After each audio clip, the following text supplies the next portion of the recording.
Hi there, Jesse here with eTrailer. Today we'll be taking a look at and I'll show you how to install the B&W Companion sliding fifth wheel hitch with turnover ball on our 2023 Ford F250 Super Duty. Not only is it really great to have a sliding fifth wheel, especially if you're like our neighbor today, they have a short bed truck, so they're worried about when they're making tight turns, they might make contact with the cab corners with their trailer. So what they'll do is just slide this back for when they're making those tight turns, and then once they have found a nice straight piece of road, they'll just slide it back into the normal position. So that's a great feature of this and might be why you're looking into getting a sliding fifth wheel. But I also really like that this installs into the gooseneck hitch. Why I like that is not only do you have the option to, when the fifth wheel is removed, you have the option to tow with this gooseneck ball, which is a 2 5/16 inch gooseneck ball. You have that option, and also when this fifth wheel is out of here, you have all of the floor of the bed is wide open, as opposed to a rail system fifth wheel where those rails will be permanently installed and they might be in the way if you're trying to store some wood back here or anything like that. Another nice feature of this particular fifth wheel hitch is this 360-degree jaw here. That's going to make full contact with the kingpin on your trailer. That's going to cut down on noise and vibration. And it's also just a much more secure contact point. So let's just say you're backing up to your trailer, you'll pull your pin out of here before you back up to the trailer. Pull this handle back, and then you'll back into your trailer. This kingpin will engage, which I'm not as strong as a truck and trailer, so it will engage, and then you'll just close the handle and slide your pin back in. So that 360-degree jaw will, as I said, cut down on noise and vibration. But another nice feature is the polyurethane bushings on the saddle. Those are also there to cut down on that noise and vibration. So I'll just pop the head off here, slide my pins out, and pull up on the handles. So there you can see our saddles. These are polyurethane, and they're gonna just cut down on that noise and vibration, which is really what you're looking for in a fifth wheel. Set that back down. Another thing I'll show you is that this does pivot, which is gonna make it a lot easier if you're on, say, an uneven surface and you're trying to hook up to your trailer. This is going to, when you back up, allow it to pivot and lock into place. All in all, if you're in the market for a fifth wheel hitch, especially one that's sliding, you really can't go wrong with a B&W product like this. Around the shop, if you ask any of the guys, they'll almost always recommend B&W if you're asking about fifth wheels. It's just one of the top brands that's out there right now. One thing I really like about it is just the high quality of it. Then they include grease for all of the touch points. A lot of people are really liking the paint finish. This gray is, as soon as you see the gray, you know it's a B&W. One thing I'd recommend is to get a lube plate to slide under your kingpin. It's just going to eliminate scratching of this surface from hooking up and unhooking. But other than that, this kit comes with everything you really need to install. And as far as that install, all the under the truck stuff, it's on the difficult side. You're up in tight spaces, and then the torque specs are quite high on them. So if it's something that you're not looking to do yourself, then feel free to check out our dealer locator. If you are looking to get this installed yourself, then follow along and I'll show you how we got this one set up. Also, if you're installing this on your truck and you have any tips or tricks to share with us, then let us know. Or if you just want to share some photos of your Companion installed in your truck or what you're hauling with it, then please share those with us. To start our install, we'll need to drill out our 4-inch hole here in the center of the bed. Most truck beds will have this dimple here, so you can kind of find your hole location by that.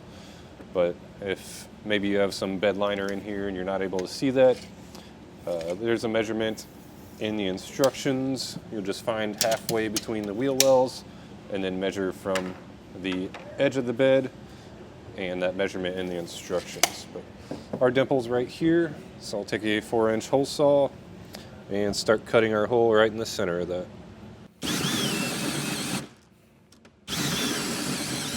And we got that hole cut out. I'll just come in with a file and clean those up so the edges aren't as sharp, and then vacuum up the metal shavings. Now we need to get underneath the truck and get some things out of our way. I've already taken the spare down and put that aside. We're also going to remove this heat shield here. Should just be two 13mm nuts holding it up. One back here, and one kind of around the front here.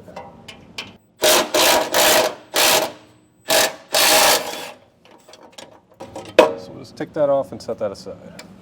We're also going to remove this, or just drop this exhaust hanger down. There's two 10mm bolts on both sides.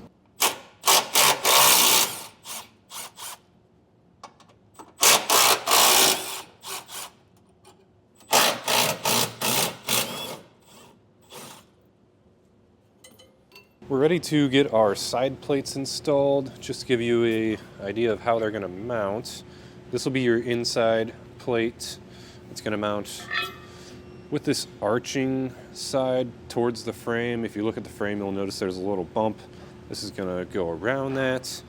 And then this is your outside plate, the slightly larger one. We know this one is the driver's side because it has the sticker for the instructions of the pull handle.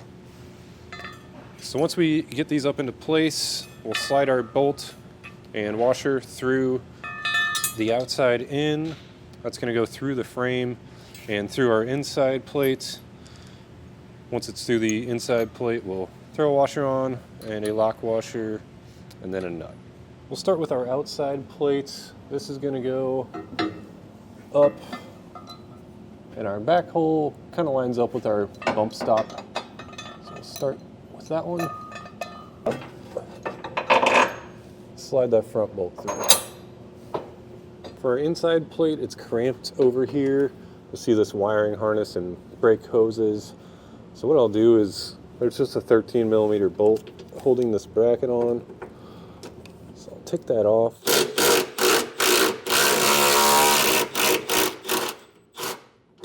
And that's going to give us a little bit more room. Looks like there's another 13mm in the front. Might help to pop this out of its spot.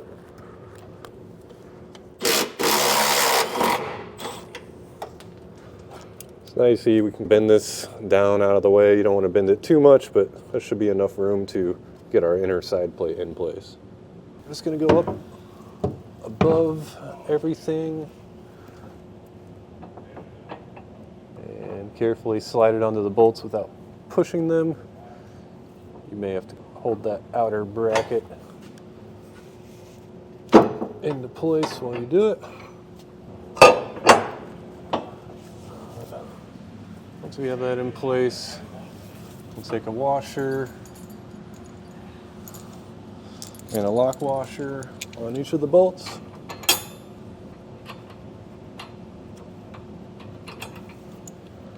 And spin our nut on.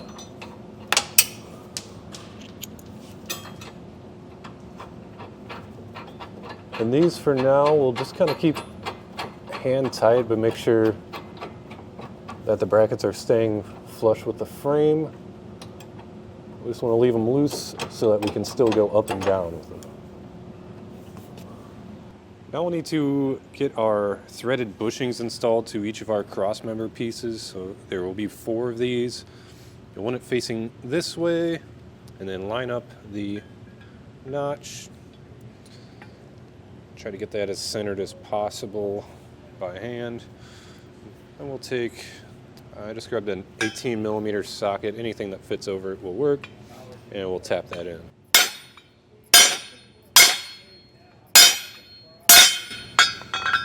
What we're trying to get is for it to be as flush as possible on the other side. So just keep hitting it, make sure it's straight the whole time. And we'll repeat that process with the other 3.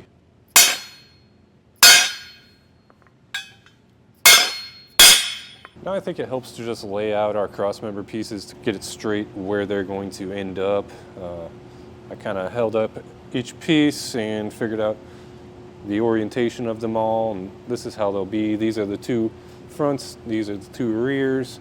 So we'll lift these up above our frame, and then to start we'll take our flange bolt here that has the Loctite pre-applied, and we're going to thread it into that bushing that we just hammered in there.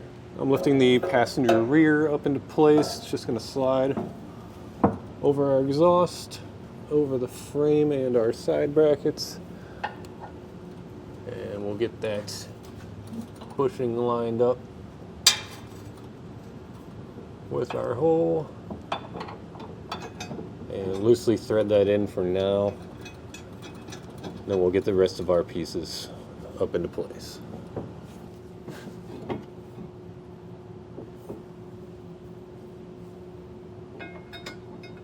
Now we need to get our carriage bolts placed inside of these pieces that we just put up. Just move one out of the way, slide that down into your square opening, and we'll have 4 of these that we'll need to drop into place.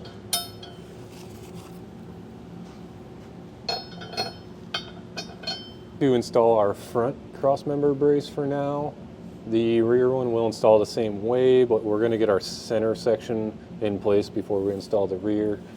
So this center section, we're just going to use these 2 holes here, and it's kind of tricky to get everything lined up. Usually I'll start with 1 carriage bolt and then try to get the second one to drop down my hole. Slide a washer on. You'll have to hold that with your thumb. Slide your lock washer or split washer on and top it off with a nut.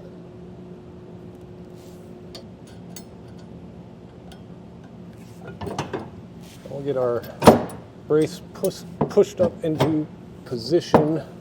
Take one of our large bolts, slide that through. I'll put a split washer and a nut on the other end. I don't think it really matters if you have the split washer right now. It's going to remove these bolts to get our centerpiece up, but we'll just get both bolts installed in both holes. Just kind of get them finger tight so where they're flush.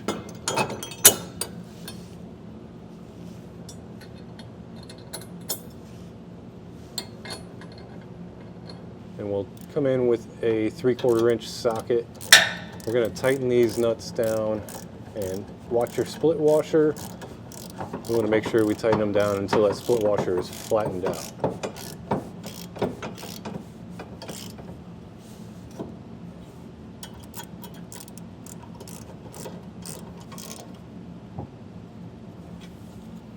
Once those are both tight, we can uninstall our large bolts up top.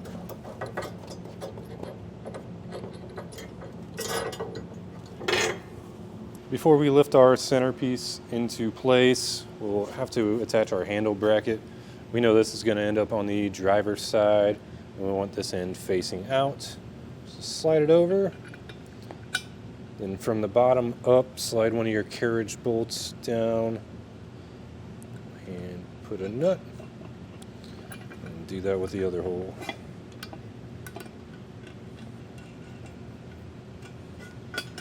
Now we'll take a torque wrench and torque our nut down to the specification listed in the instructions.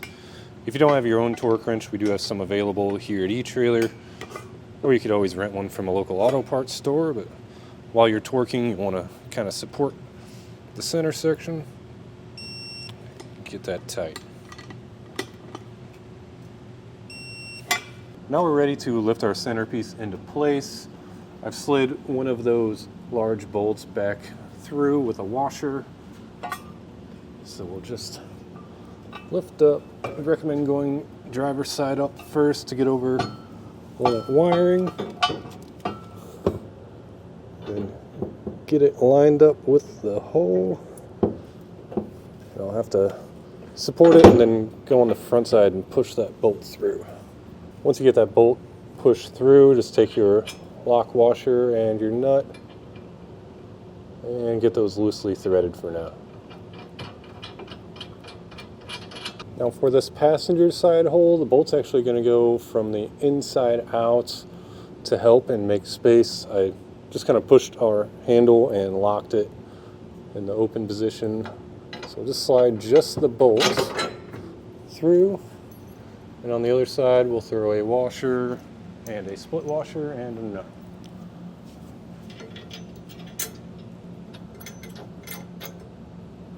Let's get our rear crossmember brace into place. As I said, it's essentially the same process as the front one. Just get your carriage bolts lined up and drop down. And get your hardware on.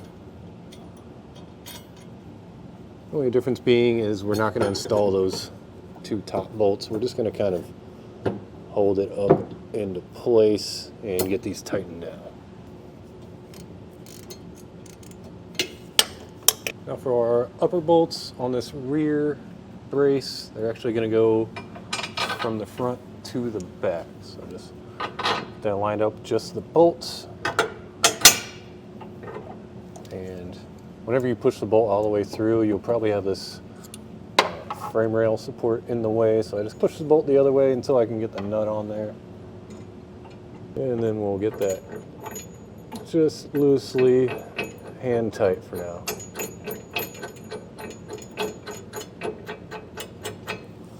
Now we can get all of our remaining hardware threaded on. Just be sure to double check the instructions because some bolts are orientated in different directions than others, and some aren't using washers on one end. So just go through, make sure you have all of the holes with hardware in them and they're all in the correct orientation.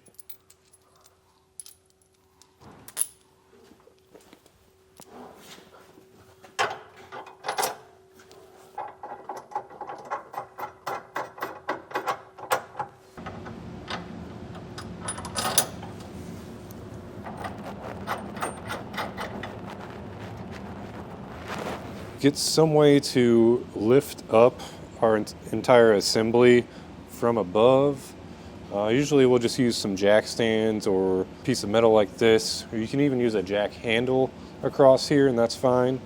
Then you just drape your ratchet strap around, get the hook ends hooked up underneath the ball here, and then as you're lifting it up, you'll just want to make sure you're as centered as possible. But once we have it lifted up, we can get back underneath the truck and start to tighten everything down. We will tighten down our 4 bolts in our center section. These are the larger bolts. They're going to be 15/16. So we'll get those nice and tight.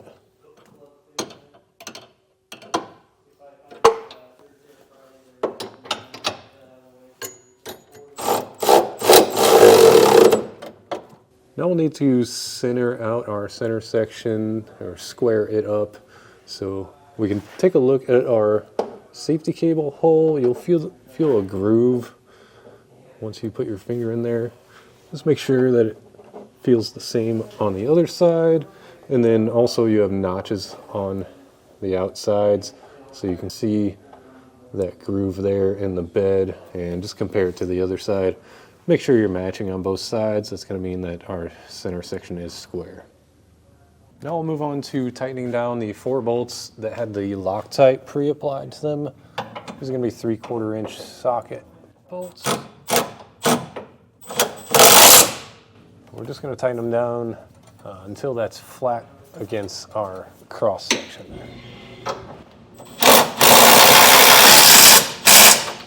Next, we'll tighten down our outside side plates. So once again, a 3/4 inch socket, and you may need to get a wrench on the top.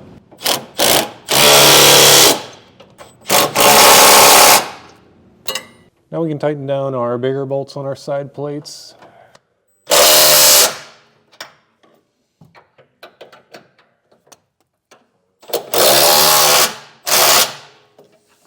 And we'll tighten down our 4 bolts holding our center section to our cross brackets.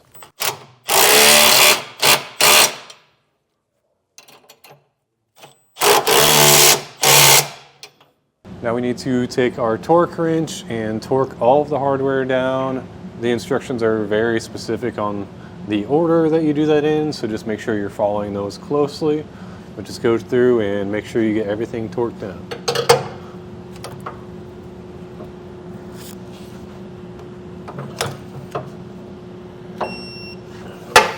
Once everything's torqued down, we can install the rest of our handle. We'll have the hook facing down. So just slide that up above everything.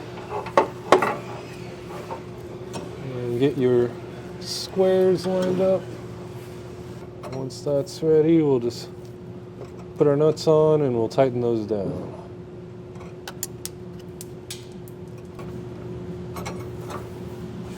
We'll tighten these down with a 13mm socket. At this point, you can undo your ratchet strap and take your lift mechanism down. Now we'll need to, from underneath, these two holes, we have two holes on each side. These are for our safety cable loops, and we'll have to drill holes through our bed for that. So since we have some angles that we're going to be drilling on, I really recommend having a center punch. And just try to find center there, as close as you can get. That center punch is just going to help us grip on since we're at an angle. But we'll start with a pilot hole, just a small drill bit.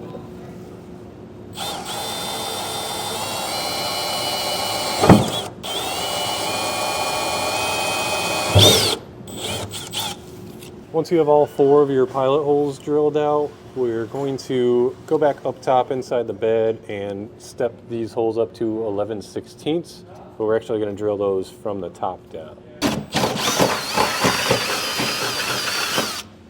These holes were kind of tricky to get all the way through just because there's two layers of metal and they're all at different angles. So I drilled from the top, made the holes larger, then I went back underneath and drilled from the bottom. And as long as your U-bolts will slide up and down easily, that means your holes are good. Dig our springs and our nuts. We'll get them both started. Just push that spring up and thread your nut on. Once you have both started, we can tighten them down. They don't have to be super tight. I'm really just looking for them to be flush with the bottom of the U-bolt. And while you're tightening it down, make sure you're holding that spring up away from the nut so it doesn't get wrapped around it.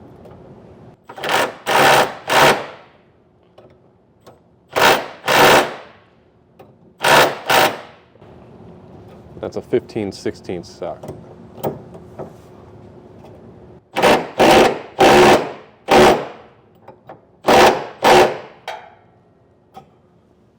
If you only have the gooseneck kit, all that's left is to get your ball in place and then lock it on that handle on the side. However, we're working with a full kit that includes a fifth wheel, which our neighbor wanted the option to either have a gooseneck or a fifth wheel. So if you want to see how that gets installed, then follow along. All right, you'll definitely need an extra set of hands, but we're just going to lift this and try to get it lined up with our hole. Probably won't get it on the first shot, but just keep your hands out from under it and shift it around till it's lined up. One thing worth mentioning, once we got this into place, I noticed that our plastic pad here was actually perfectly lined up. If yours isn't lined up with your corrugations in your bed, then you'll just release, or you'll just loosen this bolt, and then that's adjustable. This hole is slotted here, so just depending on your bed, you can adjust that to make it fit better. Once you have the slider sitting nice and level, we can tighten down this bolt. And then we'll torque it down. The specifications usually listed right on that big washer. Just take the torque wrench and torque it down. Now we can install our pivot arms. The instructions will kind of lay out how to measure with your trailer just to get it at the most level position that they can. However, we don't have our neighbor's trailer here today, so I'm just going to install it into the middle position with the arms as far back as possible. you just slide this down, line it up with the holes that you're wanting to install into. And we'll get all 4 of our bolts started.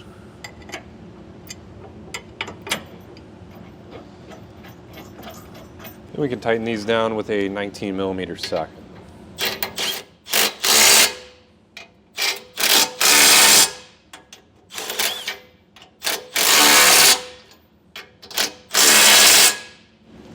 Once they're all tightened down, we'll torque them down to the specification listed in the instructions.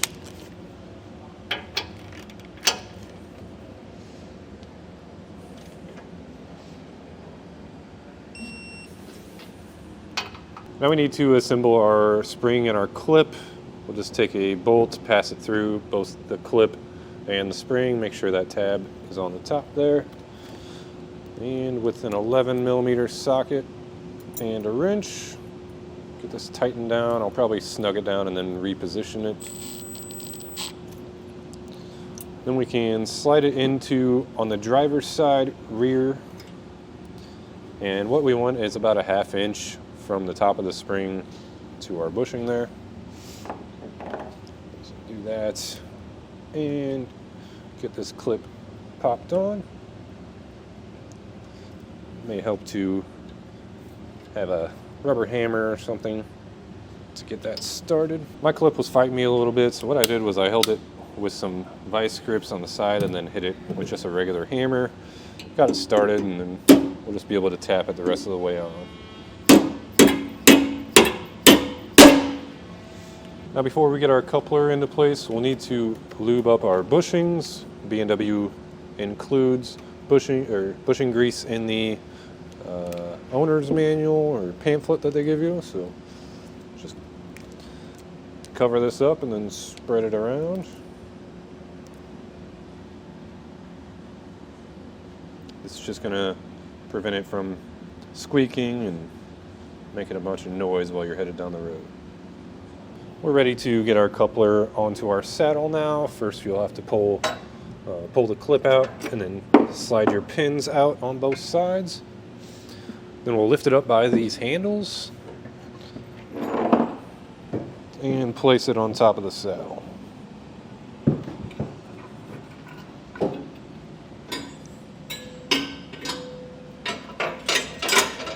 Just give it a push down, and you may have to wiggle it a little bit, but once it's engaged, those handles will pop down.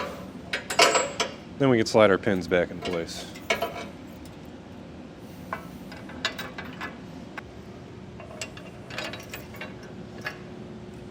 We can install our handle now, so we'll take out this safety pin. It's just clipped underneath and slides up.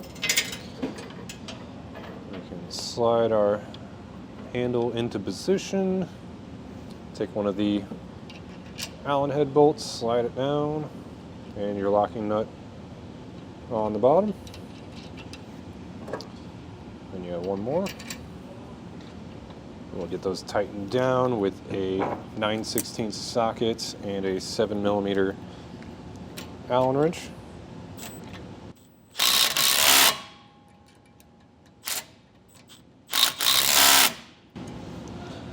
Then you can put your pin back in. One final step, and that's going to do it for our look at and installation of the B&W Companion sliding fifth wheel with turnover ball on our 2023 Ford F250.